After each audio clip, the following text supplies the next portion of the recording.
Kayo po ba mga bossing ko ay problemado po lagi tungkol sa usapin ng pera? Or kaya po ang swerte po ninyo ipatikim lamang? Asya ako'y may tuturo sa inyo mga bossing. Para ang pera ay tuloy-tuloy at hindi patikim lamang ang swerte. Para magtagal ang kaperahan po natin or kaswertehan mga bossing. Magtatawag po tayo ng swerte at para tuloy-tuloy. Magsusulat po tayo naman dito ng tatlong 8 mga bossing. Linawan nyo pong magaling mga bossing. 8, never ending luck. Magkakaroon tayo ng never ending na swerte. Ayan, ba't ba lumalabo? Ayan. Magkakaroon tayo na never ending na swerte. Never ending luck. Magkakaroon tayo ng maraming pera. Tuloy-tuloy na pasok ng swerte sa pera. Tapos susulat nyo po dito yung amount na matagal nyo ng pinapangarap. Halimbawa mga bossing ko ay 5 million. Magkakaroon ako ng 5 million. Bukod sa aking sipag at tiyaga, double time sa pagkayod, makakaipon ako ng 5 million. Magkakaroon ako ng 5 million. Walang masamang mangarap mga bossing, lalo-lalo na kung masipag kang tao, walang imposible. At ikaw ay naniniwala na makakamit ang mga pangarap sa buhay. Yan po, magkakaroon tayo ng 5 million mga bossing. Pagkatapos mga bossing ko, pwede nyo siyang ilagay sa malinis na tubig, pwedeng budbudan ng kaunting asin, or pwedeng simpleng ganito lamang na iipit nyo po sa inyo pong pitaka. Ang dulot po nito ay swerte mga bossing.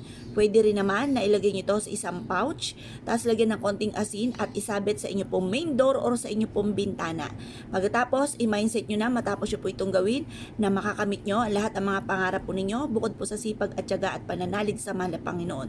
Proven po ito na maswerte basta't may 100% kang paniniwala sa mga gantong mga pamamaraan mga bossing.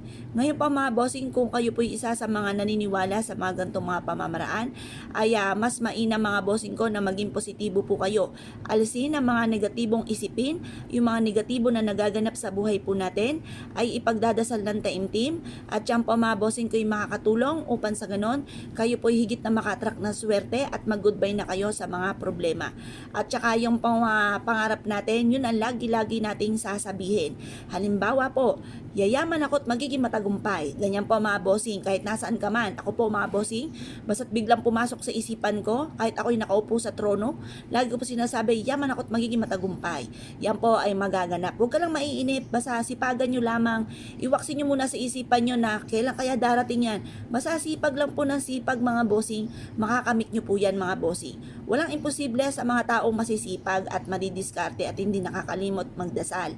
Yan po yung walang imposible. Huwag ka lang maiinip kasi alam niyo naman ang isang bagay, once na iniintay lalo-lalo na sa usapin ng pera ay lalo po yan tumatagal.